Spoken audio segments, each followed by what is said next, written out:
আজকে যে জাগরণ লাগবে আমাদের, গোড়া থেকে আমাদেরকে শুরু করতে হবে। আমাদের শুরু করতে হবে কিন্তু মসজিদ থেকে। কোত্থেকে শুরু করতে হবে? মসজিদ থেকে। এটা আমি অনেক চিন্তা করছি।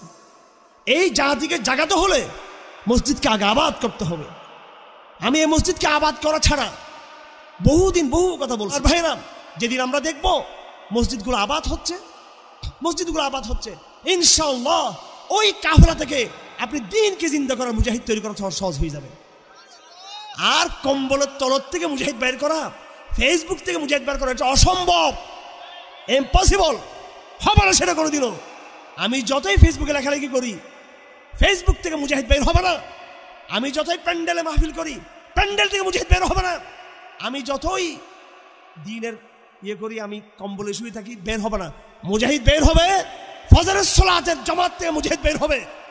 আজকের প্যান্ডেলের মাহফিল, আজকের ফেসবুকের লেখালেখি, প্রথম আগে মসজিদমুখী করার জন্য তরুণদেরকে, আমাকে মুসল্লি তরুণ দাও, আমাকে তোমরা মুসল্লি তরুণ দাও, একটা প্রজন্ম তোমরা আমাকে দাও যারা মুসল্লি, ফজরের নামাজ যে তরুণরা মসজিদে দলবদ্ধভাবে আদায় করো।